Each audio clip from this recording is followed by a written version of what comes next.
¿Qué tal? Buenos días a todos. Bienvenidos a un nuevo call del Grupo SBS en relación al mercado. En esta oportunidad queríamos acercarles algo distinto a lo que veníamos hablando. Estaba más focalizado en el tema de la deuda y los canjes que se estaban suscitando en el mercado. Y decidimos ponerles en primera persona a nuestros portfolio manager y a nuestro head portfolio manager, eh, que son quienes están al mando de nuestros fondos comunes de inversión, en una temática que creemos que está muy presente estos días y tiene que ver con las acciones. Como sabemos, en un contexto de movimientos en el tipo de cambio, inflación, el equity suele ser siempre un buen refugio y creemos que vale la pena la discusión de cómo abordar este momento, digamos, y dónde ve nuestro equipo de analistas el valor, ¿sí? Dónde hay mayor valor para este tipo de instrumentos. Así que los voy a dejar con nuestro equipo, una breve presentación, un equipo de lujo realmente, sin dudas, de lo mejor que tiene el mercado de fondos comunes de inversión en Argentina. Christian Brau, que es el Head Portfolio Manager del grupo, entró a SBS en el año 2011, es CFA, economista y máster en finanzas. Gustavo Yugale, que también es economista y máster en finanzas, y Juan Ignacio Alonso, que es portfolio manager del grupo, desarrolló su carrera como analista de crédito y equity, es economista de la UBA, máster en finanzas de Ditela y está cursando para CFA. Realmente un placer contar con ellos. Vamos a ir silenciando los micrófonos de los participantes que están en el call para evitar ruidos. Así que, bueno, sin más, los dejo con Cristian, que va a empezar a desarrollar la presentación. Como siempre, vamos recogiendo las preguntas vía chat y al final hacemos un repaso por las principales dudas, ¿sí? Muchas gracias. Bueno, muchas gracias Ariel, muchas gracias a todos por sumarse, buenos días. Voy a tratar de compartir mi pantalla, denme un segundo.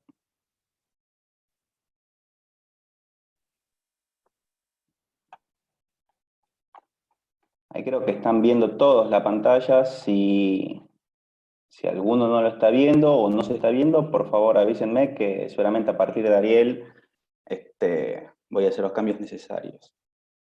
Bueno, como les decía Ari recién, el objetivo de hoy es discutir un poco lo que estamos viendo en el mercado de acciones locales a la luz de lo que hacemos en nuestro fondo SBS Acciones. Y en este sentido, tengo un objetivo doble para los próximos 50 minutos. Por un lado, me encantaría que se lleven una idea o un concepto asociado a una metodología de análisis, y en segundo lugar, me gustaría que se lleven un concepto asociado a incentivos. En primer lugar, básicamente lo que estamos viendo es que el nivel de evaluaciones está tan golpeado, bajó tanto el nivel del agua, que estamos viendo algunas cosas que no suelen ser frecuentes en nuestro mercado. Obviamente para eso tal vez de repente hay que correrse de la metodología tradicional de análisis, alejarnos un poco del DCF, alejarnos un poco de los múltiplos relativos que estamos más acostumbrados, como el price earning, fair value EBITDA, y empezar a incorporar otras metodologías tal vez no tan tradicionales que implican comparar el market cap de las compañías con algunas métricas de las hojas de balances, métricas asociadas al valor de los seguros, al valor de los metros cuadrados, al valor de los fierros, de los activos disponibles para la venta. Y cuando uno empieza a aplicar esa metodología, empieza a encontrar algunas cosas que son interesantes, algunas cosas que son anómalas, que en principio por lo menos nos sirve como un ancla de valor a partir del cual sí empezar a aplicar las herramientas tal vez un poco más tradicionales. En segundo lugar, y como segundo concepto, recién les mencioné incentivos. Bueno, íntimamente ligado a lo que acabo de decir con relación a estas cosas que estamos empezando a encontrar, hay algunos aspectos de la política monetaria actual y algunos aspectos del proceso de negociación de la deuda hard dollar argentina que nos hacen pensar que se empiezan a crear algunos incentivos para que ciertos inversores estén mirando a esta asset class en general y a este fondo en particular como una herramienta para diversificar riesgos. un poquito vamos a volver sobre eso más adelante, y con respecto al primer concepto, esta metodología, van a ver que vamos a ir y venir a lo largo de toda la presentación. La misma está estructurada en 3 secciones. La idea es de que las 2 primeras secciones me tomen algo así como 20 a 25 minutos y poder tener otros 20 minutos para que tanto Gustavo Giugales como Juan Alonso explayen un poquito más sobre el análisis más sectorial, estas cosas que estamos empezando a identificar, y después tener unos 15 minutos para preguntas y respuestas. Obviamente entendemos que por la amplitud de la temática, 1 hora tal vez no es suficiente, pero es, a nuestro entender, un kick-off en el cual deberían llevarse esos 2 conceptos. Y después sí, a partir de nuestra fuerza comercial, entablar relaciones tal vez más customizadas, más mano a mano, que en ese sentido estamos completamente abiertos. Y sin más me meto en la presentación, vamos a empezar hablando brevemente sobre riesgos externos. Y en este sentido, hablando de los riesgos externos, si nosotros por un lado tuviéramos que poner el evento sorpresas negativas, y por otro lado el evento sorpresas positivas, ¿Vos estás? ¿Ya entraste? con seguridad nosotros hoy estaríamos asignándole muchísima más probabilidad de ocurrencia al set de sorpresas negativas. ¿Por qué? Porque básicamente vimos un impacto a nivel macroeconómico muy importante en las economías desarrolladas, en las economías emergentes, y ese impacto no se ve reflejado, como todos estamos al tanto, en las valuaciones, y en ningún tipo de métricas de evaluaciones. Fíjense de que cuando buscamos métricas relativas en comparación contra las ventas, contra el equity, contra los earnings, estamos a mitad del camino del recorrido de 2019, cuando avanzamos a métricas, si se quiere, más de evaluación absoluta, el ajuste year to date del S&P, la verdad que no refleja el tamaño de los desafíos que tenemos, y además, y esto también no es menor, el movimiento del rebote no fue consistente, no fue homogéneo, estuvo traccionado por algunos sectores puntuales. Nosotros podemos, el típico grupo de compañías tecnológicas, Facebook, Amazon, Apple, Microsoft, Google, pero créanme que si acá tuviéramos la apertura por segmentos, también se vería con muchísima claridad. O sea, fíjense que estas compañías representan cerca del 20% del S&P, quiere decir que el otro 80% está por acá abajo, y dentro de esos 80% no es para nada homogéneo. Ahora, con esto no estamos poniendo en duda que el mercado haya hecho ajustes, porque de hecho el mercado lo hizo. Fíjense, la línea blanca, estas son las estimaciones forward de los earnings. Fíjense el tamaño del ajuste que hubo en expectativas. De hecho, es muy curioso cuando se compara la velocidad con la que se ajustó en esta ocasión versus la velocidad con la que se ajustó en el 2008-2009. Efectivamente, hubo un ajuste de expectativas. Lo que sucede, y que este tal vez es el punto más importante para llevarnos del sector externo, es que los desafíos macroeconómicos posiblemente sean más importantes de lo que esperamos, o con mínimo son inciertos. No nos olvidemos que esto surgió como un shock exógeno, y por definición eso es difícil de prever. No tenemos en claro cómo va a ser el proceso de salida de cuarentena, si no existe la posibilidad de que haya una segunda ola de contagios. Y en este sentido, por ejemplo, declaraciones como la de ayer de Powell, donde te dice, che, mira, no vamos a tener tasas negativas en el corto plazo, más allá de que en términos de mercado no fue visto de manera positiva, ayer hubo un buen ajuste en el S&P, hoy de vuelta los futuros arrancan negativos. En el fondo ese tipo de declaraciones lo que te dicen es que vamos a tener balas para más adelante, y es positivo porque de vuelta, como digo, como estoy diciendo, más allá de este ajuste, puede que todavía esto sea solamente el inicio. O sea, no perdamos de vista que el ajuste del primer trimestre de Estados Unidos fue violento, y estamos hablando de un trimestre donde, con suerte, la mitad del periodo de tiempo estuvo alcanzado por las medidas de restricción al movimiento y restricciones macro. Dicho eso, y en este contexto macroeconómico, entramos en el mercado local. Y fíjense que, a diferencia de lo que había pasado o lo que describíamos en la primera slide, en los primeros gráficos, en términos locales, ajustado por la evolución del dólar implícito, el Merval en una muestra larga de tiempo se encuentra en mínimos.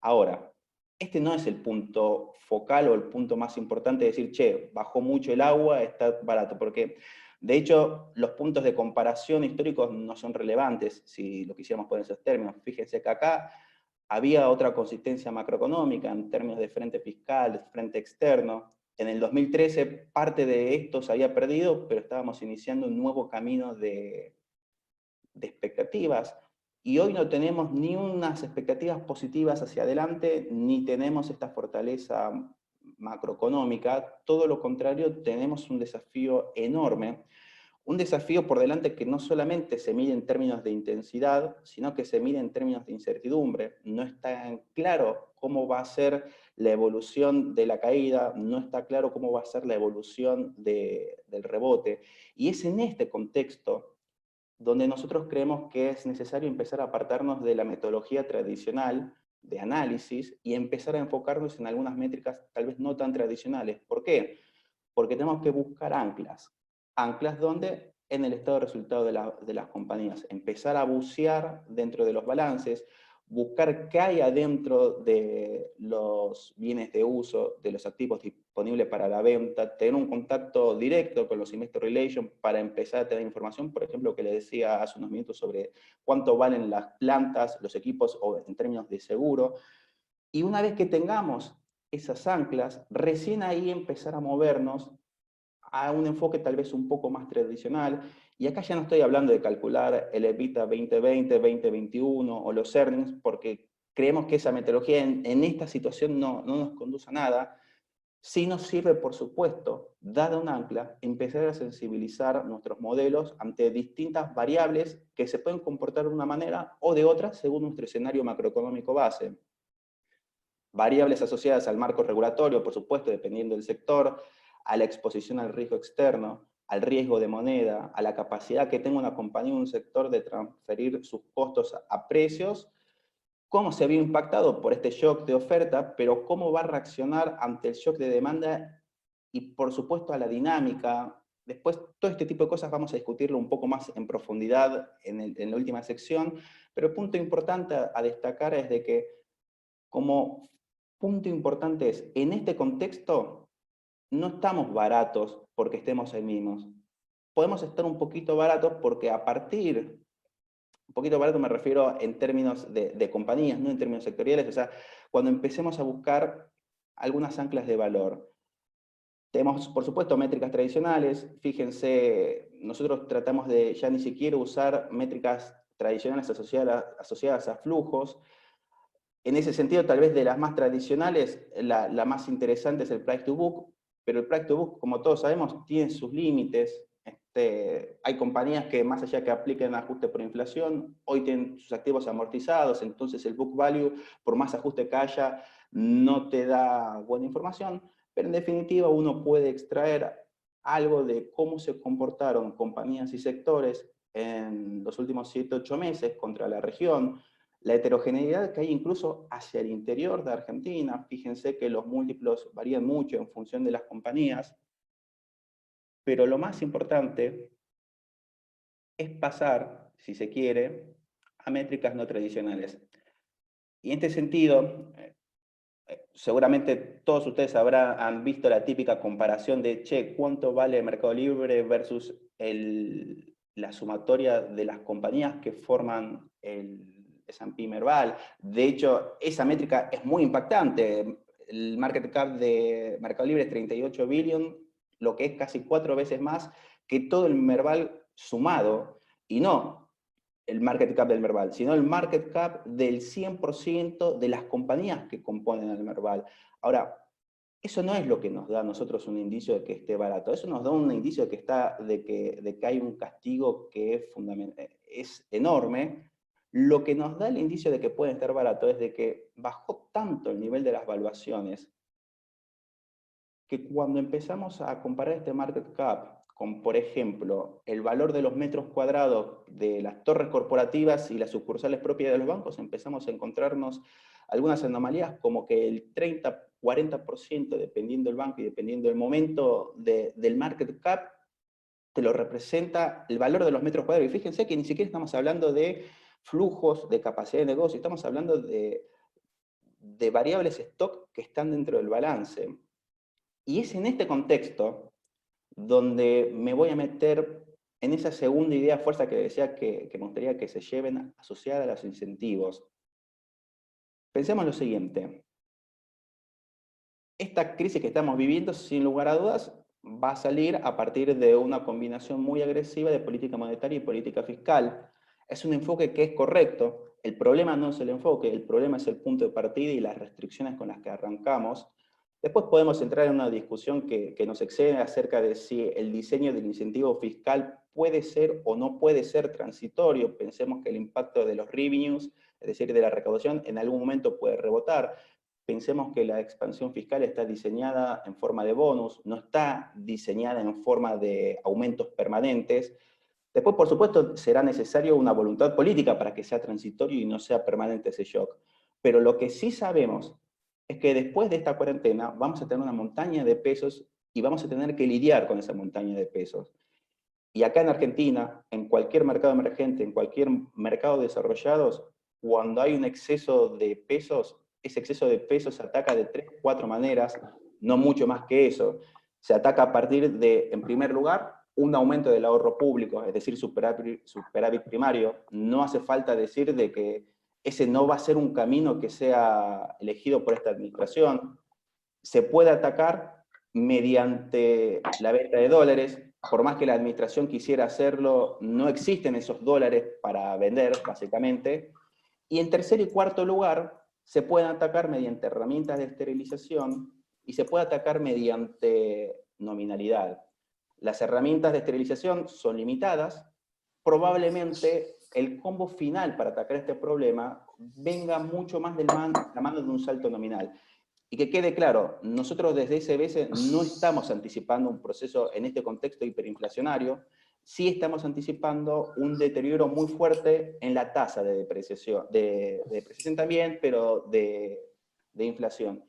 Y es en este contexto donde hay una serie de inversores que su negocio está especificado, que tienen que estar en pesos porque van absorbiendo pesos, porque tienen restricciones, si se quiere, regulatorias para acceder al FX, y que están buscando protección. Y es razonable que lo hagan por el tipo de salida que nos estamos imaginando a este problema de los pesos. Eso es lo que está detrás del rally de la curva SER. No voy a decir nada que no sea obvio para todos los que me están escuchando en este momento. Pero sí me parece que, dado este tipo de anomalías que estamos encontrando en el mercado argentino, y miren que estamos acostumbrados a estar castigados en el mercado argentino y no suelen aparecer este tipo de cosas, creemos que el equity empieza a ofrecer una posibilidad de cobertura a carteras de ese tipo de inversores, que tienen al asset class como un activo elegible, que tienen un horizonte de tiempo. Pero además también hay otro tipo de inversor que debería estar mirando, si es que no lo está haciendo, a esta asset class, y que está asociado a los inversores que hoy están posicionados en deuda hard dólar. A nosotros tal vez del día a día, de hablar con clientes, un poco lo que nos queda la sensación que hay muchas personas que tienen posiciones hoy de deuda hard dólar, específicamente o principalmente deuda ley local, y que cuando vos hablas o les das sugerencias para moverse de una asset class a otro, lo que te plantean es de que prefieren no hacerlo porque están buscando maximizar su recupero. Y en este sentido, lo primero que voy a decir que es un comportamiento esperable, es un comportamiento que es correcto, que es racional, pero a partir de ese inversor tipo, nosotros podemos extraer algunas conclusiones. La primera conclusión que podemos extraer es de que es un inversor que está acostumbrado al riesgo argentino, que además quiere el riesgo argentino, porque si no lo quisiera ya habría vendido todo y se habría ido a treasuries. Lo segundo que podemos extraer de ese inversor tipo es de que tiene un horizonte de tiempo que en el mejor de los casos es indefinido, porque la solución a la deuda la podemos tener en un mes, en un año o en 4 años. Pero lo tercero que sabemos, y esto es lo más importante que sabemos de este inversor, es de que su estrategia de recupero está limitada. Porque en el mejor de los mundos vamos a recibir entre 45 y 50 centavos por cada dólar que se invirtió en deuda. Tal vez podríamos llegar en algunos escenarios a 55 centavos, pero como probablemente habrán leído en varios de los reportes que escribió nuestro economista jefe, Adrián Scherdebuller, cuando nos vamos demasiado lejos empezamos a tener algunos problemas asociados principalmente a la sostenibilidad de la deuda. Acá me están pidiendo poner full screen, vamos a ver si se ve bien, ahí va. Bueno, lo que les decía es, este tipo de inversores que tienen esa estrategia de me quedo en deuda porque quiero recuperar la mayor posible de mi inversión original, probablemente deberían estar incorporando este asset class. ¿Por qué? Porque este asset class necesita de un horizonte de tiempo que sea indefinido, pero además también no tiene un cap en el recupero, dependiendo, por supuesto, de la selección de los nombres. Y esto me lleva al último punto importante, ¿no? No creemos que haya espacio para benchmarking, creemos que hay espacio para muchísima discrecionalidad, para tomar muchos desvíos con respecto al benchmark, donde el foco, donde si se quiere la típica combinación de herramientas top-down y bottom-up, sin dejar de lado, como vamos a ver más adelante, el enfoque macrofundamental, es necesario sentarse e indagar en las hojas de balance para encontrar estas anclas de valor de las que estamos hablando y vamos a discutir en más profundidad. Dicho eso, esta metodología obviamente tiene distintas variantes según la industria donde estemos mirando. Tanto en esta presentación, en este slide como en el próximo slide, voy a tratar de ir rápido porque créanme, en la última sección vamos a entrar en muchísimo más detalle. Pero, para ir adelantando unas cosas, fíjense que en los bancos estas anclas están asociadas a cuánto vale el metro cuadrado de todas sus sucursales y de todas sus torres corporativas, y dadas esas anclas, cuál es el posicionamiento de las carteras, cuál es la solidez en su hoja de balance. En Oil and Gas, tratar de entender, por ejemplo, cuál es la flexibilidad que tienen en términos de CAPEX, en términos de OPEX, la liquidez, cómo juega el barril criollo según sea una compañía integrada o sea una compañía pure E&P. En economía real, por ejemplo, cuánto vale la capacidad instalada. Y fíjense lo interesante de lo que les decía hace unos minutos de cómo nosotros nos imaginamos o nos tenemos que imaginar este proceso de recuperación con todas las incertidumbres que podemos tener, porque básicamente todavía no creemos que hayamos llegado al piso macroeconómico, pero fantaseando un poco, lo que nos tendremos que estar preguntando es, ¿cómo imaginamos un sendero de recuperación? ¿Asociado a inversión o asociado a consumo masivo? Probablemente asociado a consumo masivo. Ahora, de inversión, ¿por qué no? Y porque probablemente se necesite una mejora violenta en expectativas para que haya un incremento en CAPEX. Pero probablemente sí haya una inversión de working capital. ¿Por qué? Porque básicamente las compañías venimos desde hace 2 años con una crisis de balance de pagos. Es razonable esperar que las compañías ya estén en el periodo final de un proceso de desarme de stocks. Ahora, si creemos que en ausencia de inversión podemos llegar a tener inversión asociada a un working capital, ¿qué bancos están mejor preparados para hacer frente al working capital? O por otra parte, si creemos que principalmente el disparador va a venir por el lado del consumo masivo, ¿qué rol va a tener el leverage dentro del consumo masivo en un contexto de ingresos disponibles deprimidos? Bueno, ¿qué bancos están mejor posicionados para hacer frente a ese contexto? Y si estamos hablando de una recuperación vía consumo y de ingreso disponible, ¿ese ingreso disponible va a venir de la mano de mayores ingresos nominales o de la ecuación de gastos? Y si viene de la ecuación de gastos, ¿cómo estamos parados en las utilities? Acá, sin lugar a dudas, es donde más aparecen esos ejemplos donde les decíamos hace unos minutos de, che, veamos los nombres, veamos cuánto vale su capacidad instalada, veamos cuánto valen los activos que tienen disponible para la venta, y con esas anclas tratemos de sensibilizar el estado de resultados hacia adelante de caras a un escenario macro que es altamente incierto y que probablemente las utilities tengan un rol importante. Perfecto. ¿Y cómo se comportan las compañías de media? En este caso sería Teco. Bueno, probablemente en Argentina tengan, y de hecho lo vienen teniendo, un rol que en cualquier economía las cumplen las utilities. Ahora, ¿eso es libre de riesgo? Y no, porque más allá de que está claro las ventajas en cantidades que estamos viendo por el coronavirus, hay riesgos en precio, riesgos potenciales regulatorios, riesgos de incapacidad de transferir costos a precio, y obviamente en el caso de Teco también hay un problema, si se quiere, ahí con el deal de la OPA con Cablevisión, que es bien sobre el cierre, vamos a sobrevolarlo. Pero digo, al final del día, en una economía donde hace 10 años no crecemos y hacia adelante el sendero de crecimiento es altamente incierto, es necesario movernos de la metodología tradicional de análisis. Necesitamos tener muchísima selectividad, necesitamos tener muchísimo análisis de balances. Y esto me lleva a la segunda sección, que es el fondo. En SBS está en nuestro ADN mirar el equity, y va más allá de lo que hacemos en fondos. O sea, SBS nació como una sociedad de bolsa, y como tal, tiene en su propio ADN analizar al detalle los números de las compañías, estar pendiente en los hechos relevantes de Bolsar, en la información que pueda surgir, que pueda cambiar el view. Y ese ADN es el que está en la gestora de fondos hoy por hoy, es la que nos corre a lo largo de toda nuestra historia. Y en ese sentido a mí me gusta mucho explicar nuestro fondo en un horizonte largo, y dividir ese horizonte de los últimos 7 o 8 años en 3 periodos, porque son muy gráficos de los riesgos, obviamente, que puede tener este enfoque: riesgos ascendentes y riesgos descendentes. Más allá de lo que sería una etapa normal, si se quiere, fíjense, por ejemplo, lo que les decía, los riesgos ascendentes. Todos acá van a recordar que el año 2017 fue un año excelente para la renta fija en Argentina en las últimas décadas. En ese año nuestro fondo fue el mejor fondo de Argentina, y no fue porque hiciéramos algo distinto de lo que hicimos a lo largo de nuestras historias. Siempre elaboramos de la misma manera. Lo que sucedió es que todas las apuestas pagaron en el mismo lapso de tiempo. Bueno, es deseable, es atípico.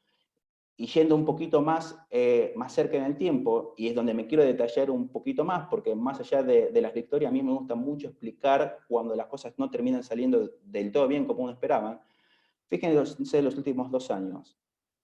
En nuestro caso, por supuesto, está claro que no pagó, si se quiere, como nos hubiera gustado. Ahora, la metodología de laburo fue exactamente la misma que acá y acá.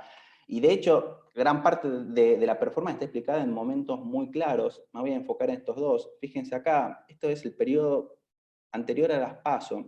Nosotros, a partir del análisis macro, veíamos muy difícil que Mauricio Macri pudiera obtener un resultado positivo, favorable en las PASO. Tuvimos un posicionamiento muy defensivo desde fines de mayo, principios de junio, y las encuestas directamente nos dieron un golpe muy grande, porque fíjense el integral que se generó durante ese mes y medio, esos 2 meses. Después terminamos teniendo razón, el daño obviamente estuvo hecho, y fíjense acá pasó algo similar. Este es el Alberto Fernández más fiscalista de lo esperado. O sea, más allá de que no fue por lo bueno, es decir, fue por mayor presión tributaria antes que por reducción de gastos, sin lugar a dudas, desde el punto de vista fiscal, fue una sorpresa.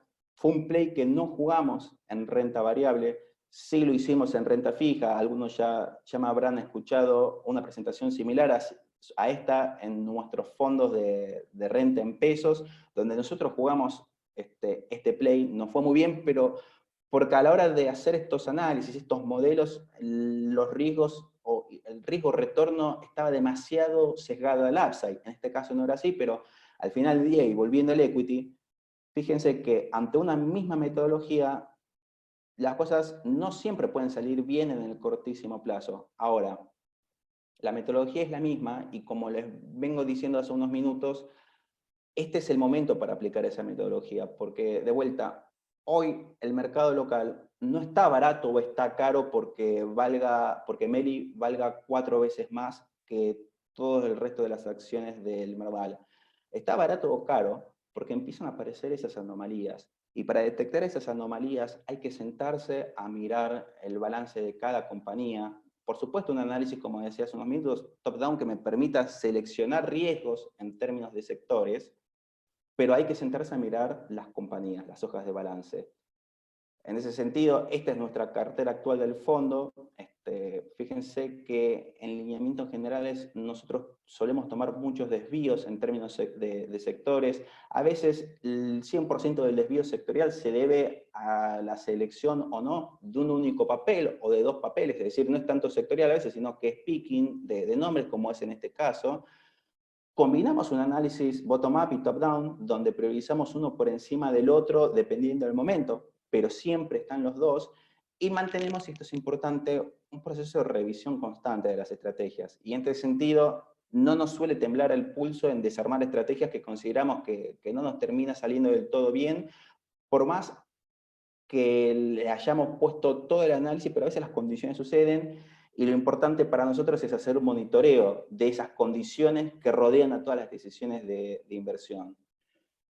Sin más, y lo prometido es deuda, voy a cortar acá y voy a darle pie a Gustavo y a Juani para que se metan tal vez en lo que es un poco más interesante, y creo que es lo que le va a interesar a todos ustedes principalmente, que es ya más bien un análisis a nivel de sectores y ver cuáles son los desafíos y las fortalezas que tenemos ahí. Juani.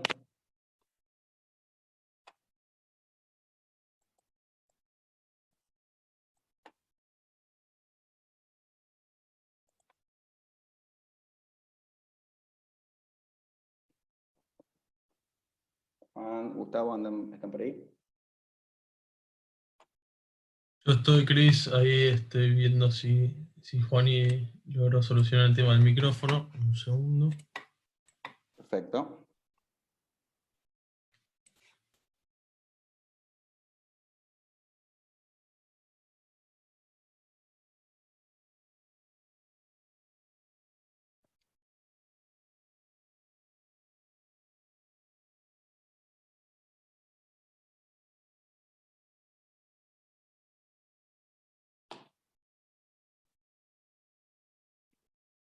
Bueno, hasta que se conecte Juan, y si querés arrancamos vos y yo, Gustavo.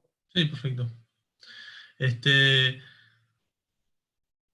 Bueno, acá lo que miramos en bancos, como bien dijo Cris, antes lo que empezamos a mirar, arrancamos por mirar como primer filtro, son métricas no Hola. tradicionales. Hola, Juaní. Sí. Ahí se escucha. Hola. Ahí estamos. Sí. Ah, Ahí se te escucha. bueno, no sé qué le pasaba, perdón. Bueno, gracias por tomar la posta. Empezamos con bancos. La historia del sistema financiero en lo que era el gobierno anterior era originalmente una expectativa de crecimiento sostenido del sistema con tasas reales positivas para combatir la inflación. Después esto, a medida que se fue deteriorando la macroeconomía, la parte del crecimiento del sistema medio se dejó de lado, pero en el intento de combatir la escalada del dólar y de la inflación, las tasas reales se volvieron súper positivas. En ese contexto, los bancos argentinos contra los comparables de Latinoamérica cotizaban a un premium, ahí que se ve hasta de 140%. Esto ahora, en el contexto actual, que es diferente, se revirtió. Acá se da una mezcla de mayor riesgo macroeconómico por el tema de la deuda, más recesión, temas regulatorios adversos para el sistema, como son tasas reales negativas, tasas pasivas mínimas para los plazos fijos, regulación de tasas máximas para lo que pueden prestar o crédito subsidiado. Entonces todo eso impacta en el sistema y hace que el múltiplo fundamental o el múltiplo adecuado sea menor al pasado. En lo que respecta a las métricas que analizamos, como decía Cris, hemos dejado un poco de priorizar el spread financiero de los bancos y hemos comenzado a prestarle más atención a métricas alternativas. Una de ellas es analizar el valor de los inmuebles que están incluidos dentro de cada balance.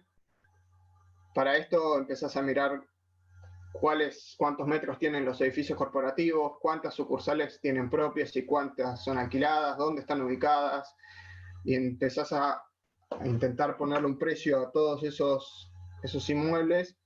Más o menos nos da, dependiendo de cuánto estén cotizando los bancos, el 30% del market cap está explicado por estas sucursales, por el valor de los edificios, que si bien no forman, es decir, no hacen al negocio core del banco, no deja de generarnos un ancla de evaluación.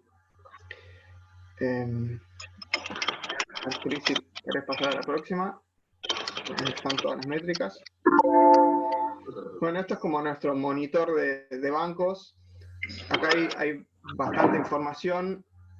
Lo dividimos en 3 columnas. En la primera hay las métricas normales de evaluación, cómo vienen siendo los resultados antes de impuestos, la rentabilidad y la eficiencia. Perdón, Juani. ¿Podrían silenciar el micrófono? Se está escuchando algunos ruidos de fondo de tipeo. Ahí estamos, Juani, perdón. No, está bien. En la tabla del medio es más a lo que es el posicionamiento por ahí más defensivo del banco. Vemos cómo es la cobertura de los préstamos incobrables, cómo es la regularidad de los préstamos, cómo están en liquidez, cómo están capitalizados y obviamente no se puede dejar de prestar atención cómo es la exposición al Banco Central y al sector público. Y después en la tercera columna, la de la derecha, tenemos cómo es la composición de los préstamos de cada banco. A eso pensando en lo que decía Cris, según qué imaginemos va a ser el que traccione la recuperación de la economía, ya sea si es el consumo, si es la inversión, si es por working capital o si es por inversión fija. ¿Qué banco va a ser por ahí el que le saque una ventaja al resto, dependiendo de cómo es el mix de productos que ofrece?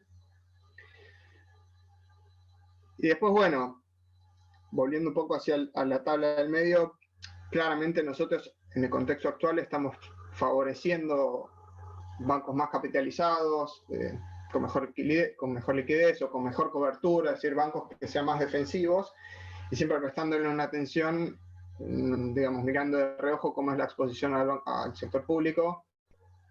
Si bien esto es la foto a una fecha y puede haber cambiado, puede cambiar constantemente, no deja de tener cierto, te da como el dato de, bueno, si llega a haber algún problema con las LELIQs o con los títulos públicos, decir, bueno, ¿qué banco es el que tengo que llamar? Porque puede estar más expuesto o menos, por lo menos a priori, para ver en qué situación están.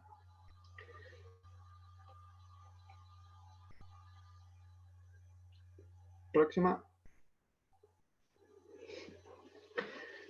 Siguiendo con tema de economía doméstica, acá tenemos el sector de materiales, en los que incluimos a Ternium Argentina, que era lo que se llamaba Siderar, Loma Negra y Alvar. Este sector lo vemos como el defensivo ante las bajas, el resiliente, dado que, a diferencia de los bancos, que por ahí es un negocio que es una montaña de pesos, en los materiales hay, detrás de las compañías hay fábricas con activos fijos. En algunos de los casos las ventas son en dólares, en otros casos directamente exportan la mayor parte de la producción. Aunque la contra que tienen, que son las que están más atadas al PBI doméstico, y a fin de cuentas para que el sector crezca va a necesitar un crecimiento sostenido de la economía del país. Haciendo nuevamente el foco en el valor de los inmuebles, vemos que en algunos casos el valor de los inmuebles del balance es mayor al market cap al que cotizan las acciones. Incluso se da el caso de Ternium Argentina, que posee el 30% de Ternium México. Más o menos para que tengan una idea, Ternium México es el triple de grande que Ternium Argentina. Entonces el 30% de la empresa de México equivale más o menos en tamaño al tamaño de Ternium Argentina. Y eso creo yo por lo menos que el mercado no le viene prestando la atención que debe a ese punto. Después, como sector en general, es un sector que está muy poco endeudado, mayormente tiene deuda con bancos, lo que hace el rollover más fácil y previene por ahí temas de acceso al mercado financiero en algún rollover. Y como decía antes, el crecimiento del sector va a depender del crecimiento del PBI, a fin de cuentas. No creemos que la recuperación de la demanda sea en B corta, sino bien más estirada en el tiempo. Y esto en el corto plazo se combina con el problema de la cuarentena, dado que hay plantas que tuvieron que parar la producción. Hay industrias, como la de Ternium Argentina o la del acero, que directamente no pueden parar de producir porque el horno se rompe. Entonces tienen elevados costos fijos que tienen que diluir entre menor producción, y eso hace que en el corto plazo el panorama sea complejo y hacia adelante es incierto por todo el tema, sobre todo del PBI doméstico. Pero pensando en el lado positivo, como la Argentina ya lleva más de 2 años de recesión prácticamente continuada, a lo largo de toda la industria argentina los niveles de inventario se han tenido que ir reduciendo, especialmente el año pasado por el alto costo financiero de mantener inventarios. Entonces, ante una recuperación económica, cuando empieza a haber más demanda, las empresas probablemente tengan que recomponer inventarios, y ahí estas empresas tienen capacidad ociosa de sobra para abastecerlos. Como para que tengan una idea, la producción del año pasado fue menor a la producción que hicieron en 2014. Es decir, que sin grandes necesidades de inversión pueden abastecer una demanda aumentada. Si bien en muchos casos venden en dólares, y con esto ya termino el sector, alguna por ahí de las contras que tienen es que son tomadoras de precio internacional, y ahí, dependiendo de qué pase con la economía global y con el precio de los commodities, los precios a los cuales venden sus productos pueden tener cierta volatilidad, pero bueno, el pass-through que hacen es prácticamente entero, es decir, en ese sentido no tienen inconvenientes. Ahora sí.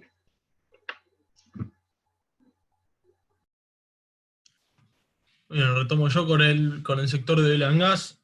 La coyuntura de este sector, básicamente hoy, es una donde el protagonista principal es el consumidor.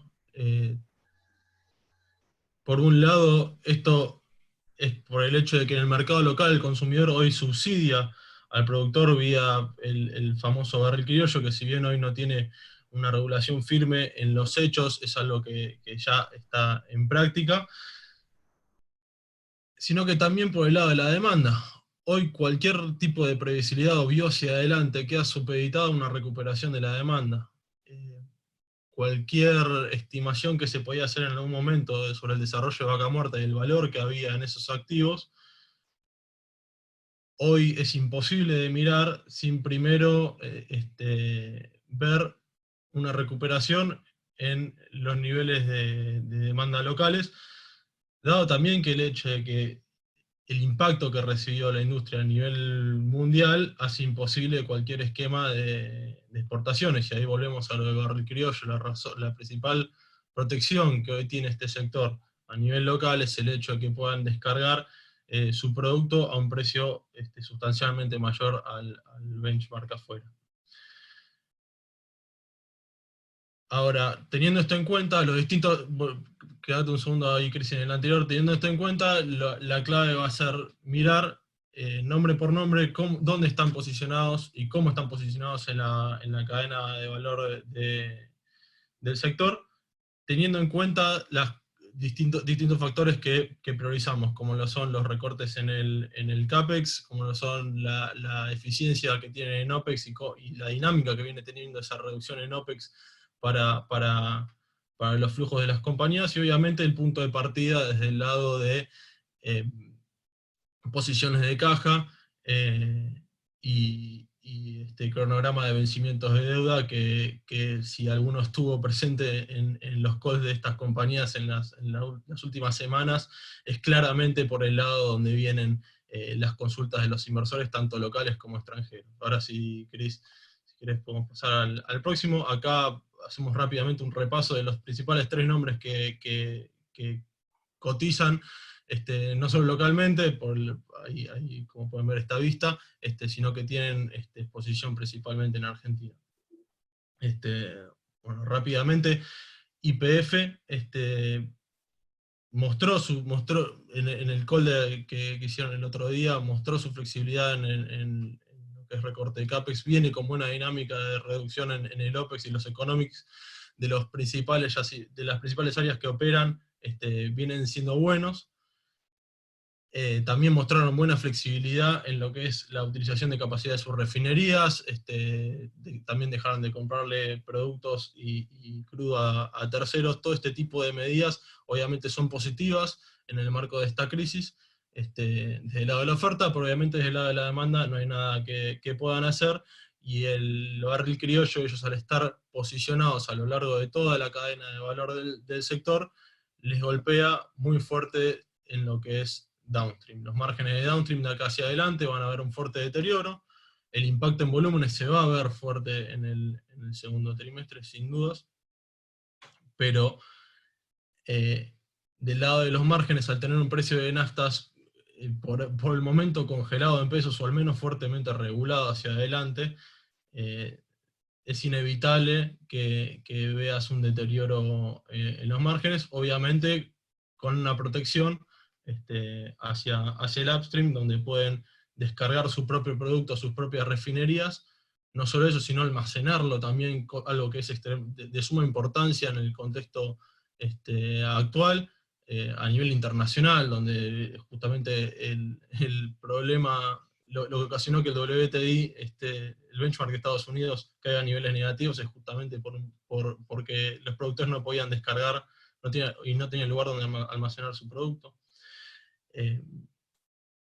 Pero en fin, hoy los economics del precio que dan el precio de barril criollo hoy sirven para mantener operativos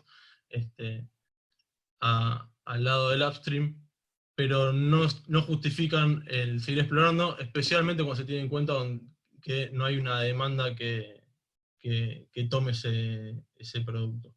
Pasando a vista, el impacto de lo que es el barril criollo de la downstream obviamente no está, porque son un pure E&P play.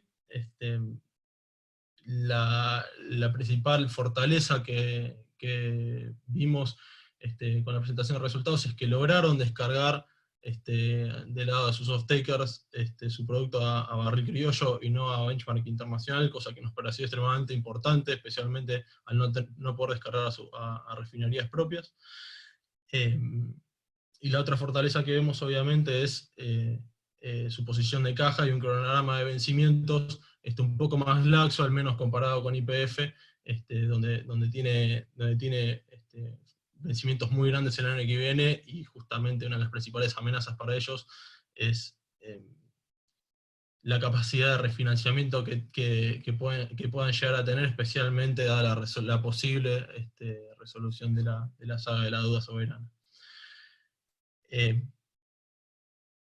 Bueno, me desvío un poco, volviendo a YPF, volviendo a Vista, la flexibilidad que mostraron en recortes de CAPEX y recortes de volúmenes obviamente nos parece positiva, pero mirando hacia adelante en el mediano plazo, creemos que, especialmente teniendo en cuenta la velocidad a la que se recupere la demanda, esos recortes que hoy vemos en producción, que hoy vemos como positivos para mantener a flote los márgenes y los flujos de negocio en el mediano plazo, pueden tener un impacto fuerte a la hora de volver a hacer un ramp-up. ¿Qué quiere decir esto? De que las compañías, cuando cierran los pozos, volver a abrir esos pozos, muchas veces, especialmente en los que son pozos de extracción secundaria y terciaria, es decir, pozos que ya están un poco más maduros, no es rentable. Con lo cual hay que tener mucho cuidado una vez que empiece al menos a vislumbrarse una recuperación, la capacidad que tengan las compañías de volver a incrementar la producción que recortaron. Y yendo finalmente a Pampa, Pampa, el punto de partida que tiene obviamente del lado de la caja es sólido, siempre lo fue, es parte del carácter de la compañía, y en términos del papel en sí, en renta variable, la dinámica que tuvo dentro de lo que es el espacio de E&P, tanto cuando se lo mide contra Vista e YPF como contra comparables regionales, mostró ser extremadamente defensiva. Y la razón que le encontramos a eso, si bien eso puede llegar a verse como una fortaleza, es que Pampa por ahí se ve como no como un play de oil and gas, sino de gas utility.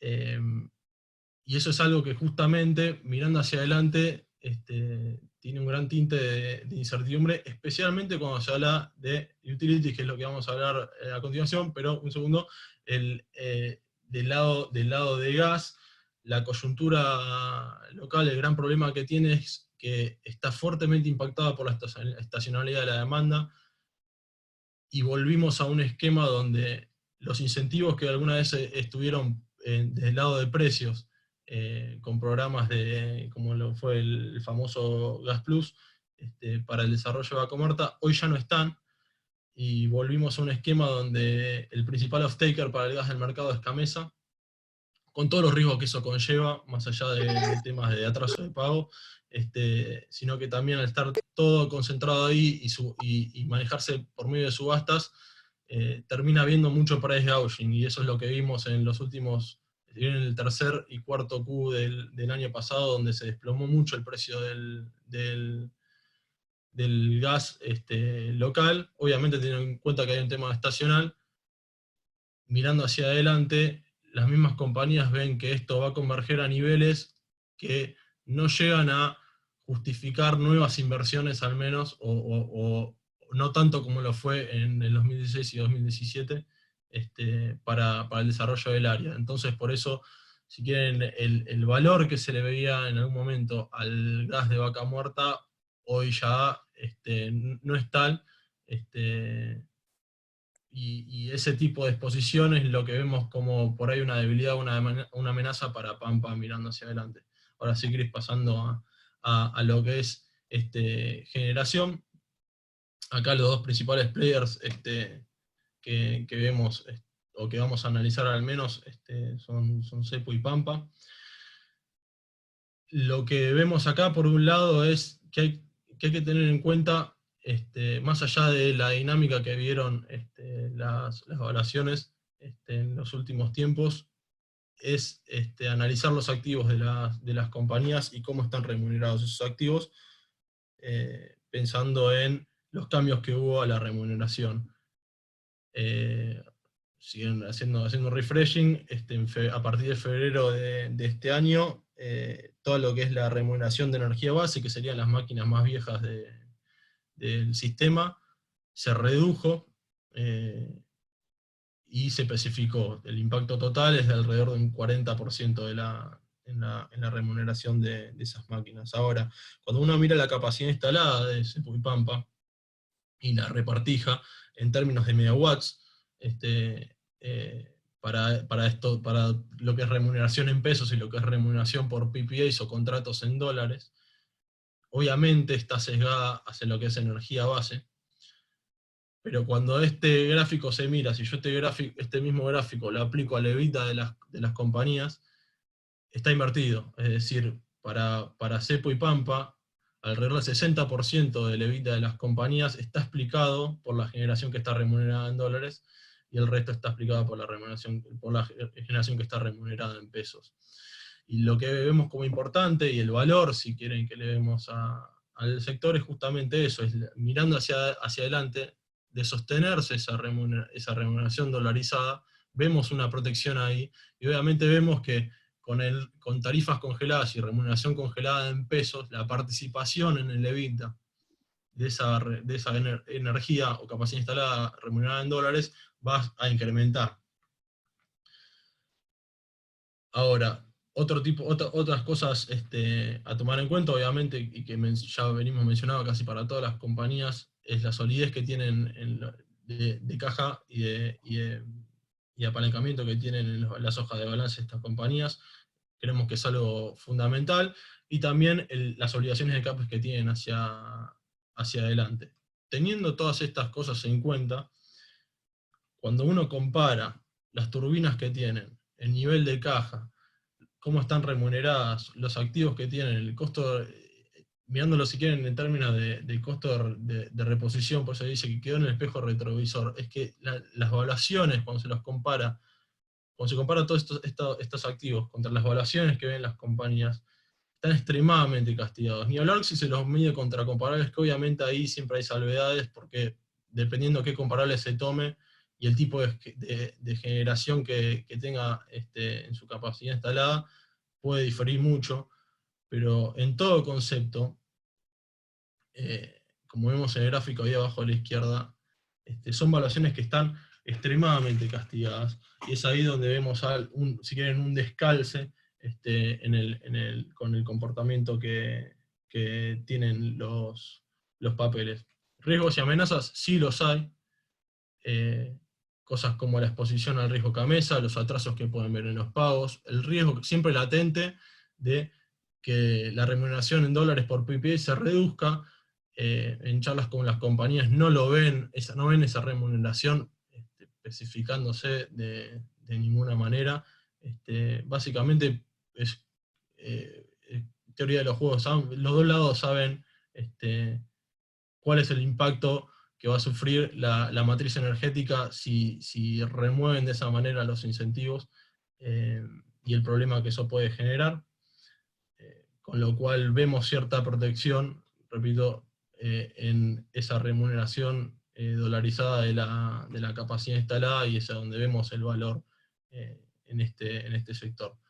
Siguen hacia abajo en la cadena de valor energética, distribución y transporte eléctrico. Acá los gráficos que están a la izquierda miden el Enterprise Value por kilómetro de línea de transmisión para Transener, y por cliente para el caso de Edenor, y lo que vemos es un comportamiento espejo. Obviamente vemos que a partir de la aplicación de las RTI incrementó muchísimo el valor de las compañías, y a medida que empezaron a haber atrasos y se fueron congelando las tarifas, y obviamente el contexto de crisis local, estas valuaciones se desplomaron de forma casi simétrica. Lo que podemos destacar acá es que ese comportamiento simétrico encuentra cierta diferencia cuando uno mira los riesgos hacia adelante de las compañías. Si bien ambas tienen valuaciones muy castigadas, ambas tienen buenas posiciones de liquidez, obviamente siguiendo con el carácter de lo que es el Grupo Pampa, vemos alguna disparidad en los riesgos. ¿De qué hablo con esto? Del lado de distribución para Edenor, si alguno miró lo que fueron los resultados del primer trimestre, publicó muy buenos flujos de caja, un EBITDA positivo, algo que sorprendió mucho al alza, pero cuando uno mira en el detalle, ese flujo positivo estuvo explicado por el hecho de que el ENRE les perdonó, entre comillas, las penalidades por pérdida de energía. Y ahí está la clave. Las pérdidas de energía hoy, para lo que es distribución eléctrica, es un problema que no se soluciona en el corto plazo. Para solucionar ese problema, no solo se soluciona en el mediano y en el largo, sino que requiere de muchísima inversión. Inversión que hoy es imposible de hacer sin una remuneración adecuada. Con tarifas congeladas en pesos, es imposible pedirle a una compañía que invierta en dólares en la matriz energética. Es ahí donde vemos la disparidad en los riesgos entre Edenor y Transener. La línea de transmisión de Transener,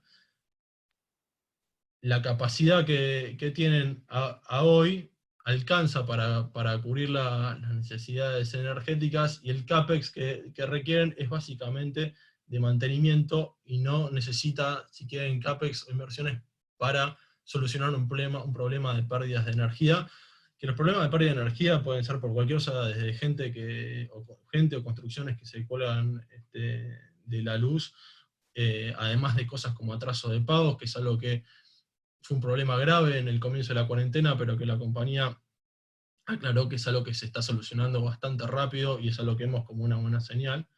Pero dicho todo esto, con una posibilidad de una nueva RTI muy lejos, con un horizonte muy lejano, dada la coyuntura actual, vemos a hoy esta asimetría en los riesgos para una compañía y la otra. Ahora sí, pasando a lo que es gas, en transporte y distribución. Acá las dos compañías que más miramos son básicamente las de transporte.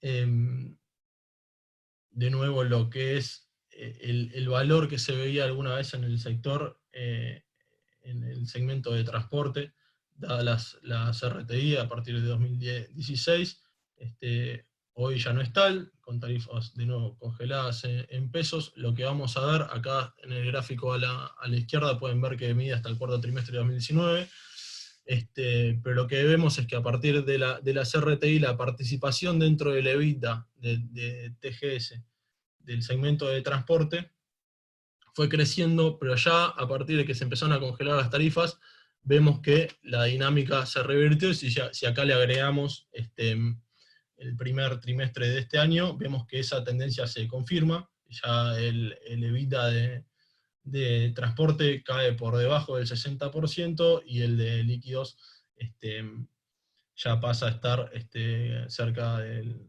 40%. Obviamente esto explica el lado de la dinámica de flujos de lo que es transporte. Capítulo separado para lo que es líquidos, donde si bien tenés, obviamente, repito acá, esta pata solo tiene TG, sino TGN, ves un resguardo en ese segmento, gracias a que son flujos en dólares, estás muy expuesto a riesgo externo y al pricing externo, cosa que obviamente en los últimos, ya venía del año pasado desplomándose, y en el último tiempo obviamente terminó de caer de forma bastante exacerbada. Aún así, con flujos dolarizados, logró sostener mucho el EBITDA de la compañía. Ahora, mirando hacia adelante, si bien vemos el valor defensivo dentro de lo que son los flujos dolarizados gracias al negocio de líquidos, ya no es el mismo que se veía antes, por el simple hecho de que el contexto externo ya no justifica un crecimiento por ese lado. Tenés el resguardo de que son en dólares, pero ya no justifica un crecimiento. Por otro lado, lo que es transporte, obviamente no tenés ese crecimiento que viste una vez que se aplicaron las RTI, y lo que es midstream, que era, si quieren, el nuevo proyecto que tenía el sector, que serían los servicios de transporte con contratos privados, contra privados en dólares en Vaca Muerta. Volviendo, si quieren, al comentario que hicimos en Oil and Gas, ese sueño de desarrollo de gas en Vaca Muerta, hoy no desapareció, pero al menos no es el mismo que era en el 2016 y 2017, con lo cual ese flujo de inversiones extranjeras para el desarrollo de Vaca Muerta a gran escala ya no se puede meter, ya no es tan lógico meterlo dentro del valor a hoy de la compañía, no es algo que es fácil de meter en lo que es descuento, porque el componente de incertidumbre y de riesgo incrementó muchísimo en el último tiempo. Lo que sí es positivo, de nuevo, son compañías desapalancadas, con perfiles de vencimiento de deuda largos y buenos niveles de caja, que de vuelta son las primeras cosas, es el primer filtro que aplicamos a la hora de analizar los nombres, y lo consideramos clave para avanzar, si quieren, en un análisis de dónde posicionarnos. Bueno, pasamos a Tecos, acá lo dejo un segundo a Juani. Bueno, sí, Telcom la voy a hacer un poco rápido, dado el tiempo que lleva el call. Telecom ofrece Quadruple Play, esto es internet, telefonía fija, telefonía móvil y televisión por cable. Dada la cuarentena, los 2 meses que ya llevamos, creo que a todos nos hemos dado cuenta que el internet y los datos del celular se volvieron por ahí más valiosos que nunca. Y esto se ve en el tráfico de datos que tuvo Telecom. Hubo incrementos a lo largo de todo el espectro de productos. Por decir un ejemplo, WhatsApp 110% arriba, videoconferencia arriba del 1000%, video de streaming más de 25% arriba. Y lo que quiero recalcar con esto son un par de cosas. El primero es que la red de Telecom viene soportando bien todo este incremento de datos. Eso le permite jugar un poco por ahí con necesidades de CAPEX en el corto plazo. Ellos incluso han reducido el programa de CAPEX que estaba proyectado para este año de $500 millones a $300 millones. Y dado que es una empresa que viene trayendo arriba de 1.300 millones de EBITDA por año, eso le genera un flujo de fondos libre por año que es muy valioso en esta época, como para poder sortear posibles dificultades. Y en lo que hace el P por Q del negocio, el Q ya vimos recién que es súper claro que hubo un incremento, posiblemente haya habido clientes que hayan tenido que mejorar el plan que tenían porque se dieron cuenta que no les daba abasto. La gran duda o el interrogante que tenemos hacia adelante es qué va a pasar con el nivel de precios, ya sea por temas regulatorios, que el gobierno no les autorice o no les deje directamente aumentar las tarifas de los planes, o después hasta qué punto ellos van a poder generar aumentos de precio dado la caída en ingresos de la población. Lo que hemos visto es que el índice de precios, que es por ahí el gráfico que está a la izquierda, el índice de precios del sector, en vez de moverse con el IPC, que sería el índice de inflación más general, tiende a moverse más con el índice de salarios. Es decir, como que cuando el salario le gana a la inflación, el índice de precios de Telecom va más, también le gana la inflación, y cuando la inflación le gana el salario, ellos de nuevo la ganan. Es decir, que en ese caso, si la historia se repite lo que fue en los últimos años, si la inflación le viene ganando a los salarios, ahí por ahí tengan dificultades para poder trasladar el aumento de precios o ajustar por inflación. Después está el riesgo de la saga Telecom. Esto no sé si lo querés decir, Gucci, o lo íbamos a saltear, pero bueno, hay un tema de que como Cablevisión se fusionó con Telecom por una ley de mercado de capitales, tenía que hacer una OPA y eso está trabado judicialmente, y dependiendo de qué monto tenga que pagar Cablevisión, puede haber algunos riesgos ahí, pero bueno, eso va para largo, parece. Bueno, veo que se terminó siendo un poquito más largo de lo que esperábamos. Igual vamos a ver si podemos hacer 2 o 3 preguntas. Me gustaría terminar, por lo menos de nuestra parte, reforzando un poco lo que decíamos acá. Esto no está barato por la comparación. Acá nosotros no hacemos ningún tipo de ajuste eliminando compañías. Por ejemplo, Superville acá no existía públicamente y acá sí. No estamos haciendo ningún tipo de ajuste por las ampliaciones capitales, y aún así, fíjense dónde estamos parados. Fíjense la comparación como hacemos al principio contra Mercado Libre. Esto no es lo que indica que el equity esté barato o no en Argentina. Lo que indica que esté barato o no es las anomalías que estamos encontrando en los balances.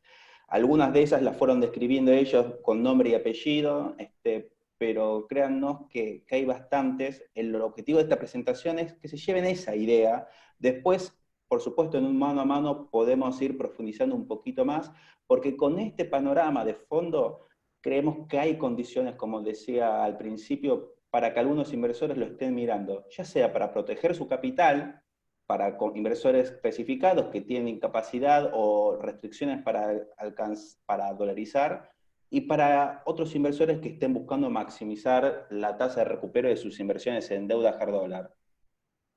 Sin más, Ariel, no sé si viste alguna pregunta o preguntas. Cris, muchas gracias. Bueno, muchas gracias, chicos. La verdad están llegando comentarios muy positivos. Creo que fue una videoconferencia muy profunda y creo que la verdad que tiene muchísimo valor para los clientes. Digamos, me parece que el resumen de esto es el que tiene capacidad para esperar, pareciera una buena apuesta poder poner una ficha en acciones. Creemos que puede recoger bastante, ¿no?, de las inconsistencias fundamentalmente monetarias, ¿no? Es un poco el resumen que estamos viendo, ¿no, Cris? No sé si... Tal cual, tal cual. Están surgiendo algunas dudas quizás más puntuales sobre algunas cuestiones del panel general. Sé que es difícil también dar cobertura de todo, pero capaz podemos ver algunas cosas. Por ejemplo, Mola, Sami, Ledesma, acá pregunta Álvaro qué piensan de ese tipo de papeles, cómo los incorporarían dentro de la estrategia, si marginalmente, cómo lo ven eso. Bueno, en primer lugar, decir que, como vos decís, a veces hacer muy amplia la cobertura pierde un poco el foco, pero sin lugar a dudas, en el panel general se pueden llegar a encontrar bastantes de estas cosas que estamos describiendo, ¿no? De cuando uno se pone a comparar, tal vez siempre se me viene a la cabeza de las autopistas, ¿no? pensar, por ejemplo, la típica métrica de cuánto vale el market cap en términos de kilómetros construidos versus lo que valen las tarifas, y ese tipo de análisis tiene muchísimo valor. Por supuesto, el problema que nos genera ese tipo de papeles es la liquidez, que tal vez de repente para un fondo común de inversión de cierto tamaño puede ser difícil armar una posición, lo que no quiere decir que no lo hagamos. De hecho, tenemos varias historias nuestras cuando decíamos acá de varias apuestas que se fueron pagando acá. O sea, nosotros tratamos de armar posiciones, lo que pasa que obviamente en algunos papeles, por más que nos gusten, no podemos. Lo que, como digo, no nos impide hacerlo si llegásemos a encontrar bloques para comprar algo, pero por supuesto, en esos casos vale todavía más el análisis bottom-up, porque si se quiere, ahí sí el horizonte de tiempo es mucho más largo, y ni siquiera tiene que ver con la capacidad o no de que los fundamentos terminen pagando el view de uno, sino que tiene que ver con la capacidad de desarme. Es decir, vos podés, llega un momento donde armás tal vez una posición en donde decís, bueno, hasta acá llegué, y tenés que prever que tal vez el desarme te tarde, no sé, 2 o 3 semanas incluso en algunos casos, pero sin lugar a dudas en el panel general hay bastantes de estas oportunidades. Tal vez para un inversor o persona física lo óptimo sería armar una estrategia core o núcleo con un fondo común de inversión como el nuestro, y de repente tomar algunas inversiones satélites, marginales, de acuerdo a la liquidez y de acuerdo obviamente al tamaño del patrimonio de ese inversor, en apuestas puntuales. Pero sin lugar a dudas en el panel general hay algunas historias que son muy interesantes y que lo han sido siempre interesantes, pero tienen la restricción de la liquidez. Solo para agregar brevemente, Chris, ahí lo que mencionó Chris, la clave en los flujos, y los flujos son algo que miramos y miramos muy de cerca, especialmente teniendo en cuenta que la última actualización del panel líder, que cayó justo con el comienzo de la cuarentena, se pospuso.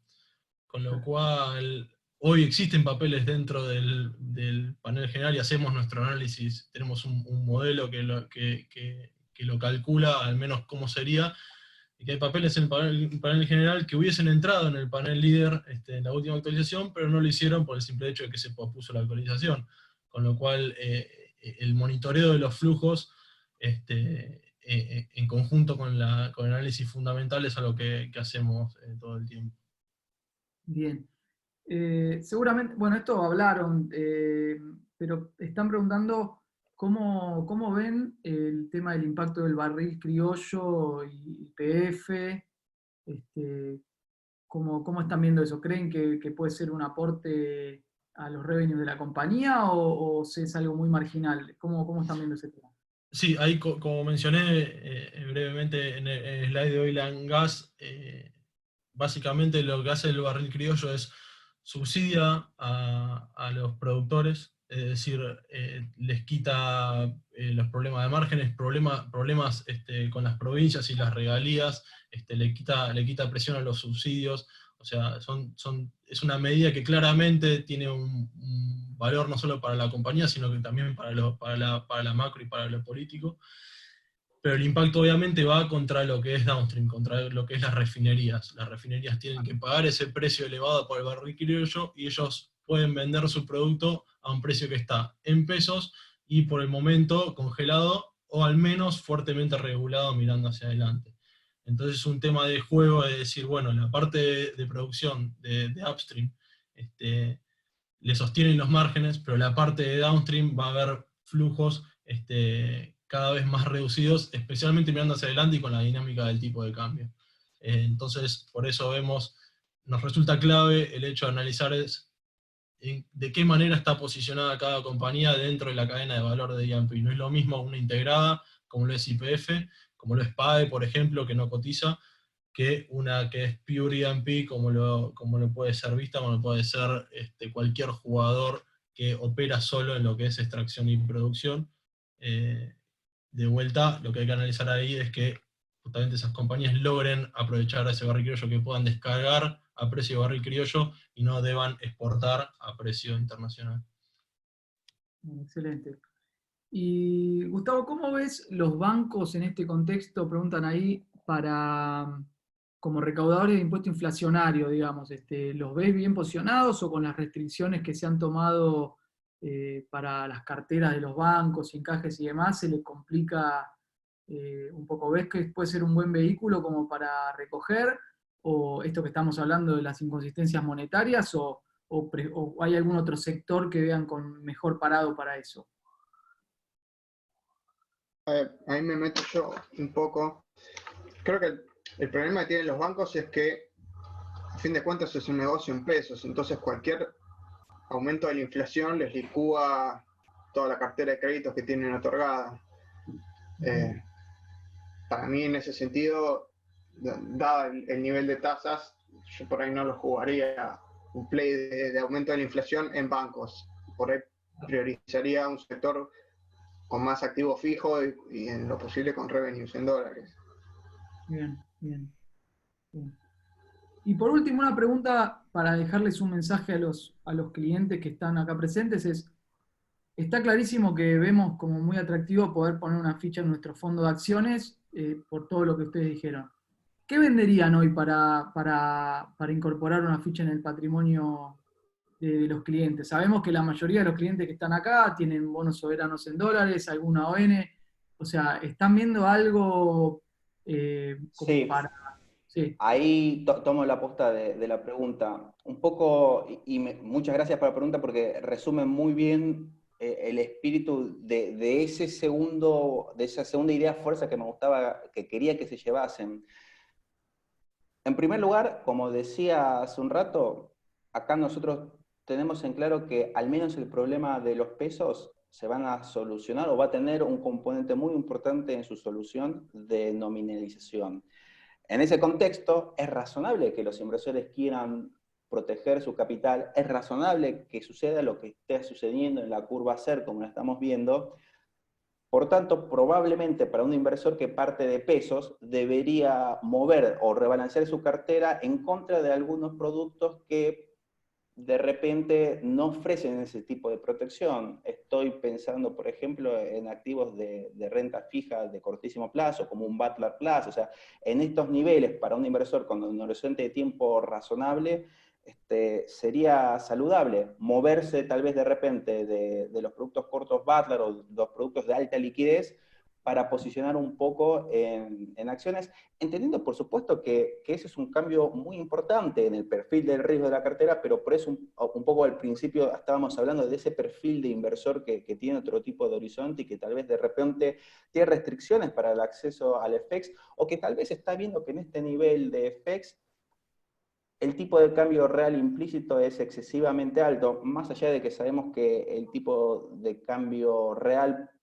implícito en el contado con liqui no es una métrica óptima porque, a diferencia del FX oficial, no destruye ni crea dinero, con lo que al final del día tal vez esas bondades de un tipo de cambio real alto que lo hacen converger muy rápido no están presentes, pero al final del día aún el contado con liqui medido en términos de tipo de cambio real en plazos medianos suele apreciarse, con lo que para ese tipo de inversores probablemente salir de esas posiciones de pesos sería óptimo. Y por otra parte, lo que decía con relación a aquellos que hoy están posicionados en deuda hard dólar, especialmente ley local, que están buscando maximizar la tasa de recupero, como les decía, tal vez no es la herramienta más eficiente, vendería parte de esa posición, especialmente si ahora el 22 de mayo tenemos una buena noticia, movería parte de esa posición para posicionarme en un asset class que, por lo menos a la hora de imaginar tu portafolio y de tener como norte maximizar el recupero o de la pérdida del último año, en las acciones no hay un cap. Por supuesto necesitas de un horizonte de largo plazo, pero como decía, aquel que hoy está siguiendo esa estrategia, por teoría de los actos propios, te está revelando sus preferencias, o sea, está dispuesto a asumir ese horizonte. correcto. Bien, perfecto. Bueno, vamos cerrando. Solamente dejo un mensaje de cierre.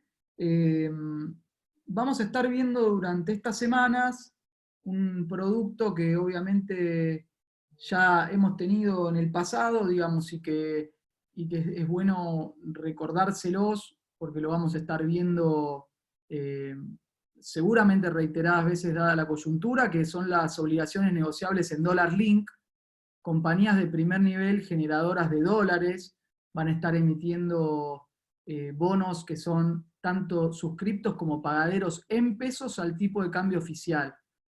Esos instrumentos seguramente estén atentos porque en estos días ya les vamos a estar comunicando puntualmente de qué estamos hablando, van a recibir mails del grupo, pero básicamente son una buena combinación para la parte de pesos de la cartera, para poder de alguna manera atar la cartera al tipo de cambio oficial, que como bien están diciendo los chicos, digamos, acumula presión, acumula las inconsistencias de la política monetaria, que es lo que un poco venimos repasando en los diferentes calls, y con tasas de interés se está hablando de áreas del 8 o 9%, digamos, puede ser un buen vehículo para recoger devaluación oficial también.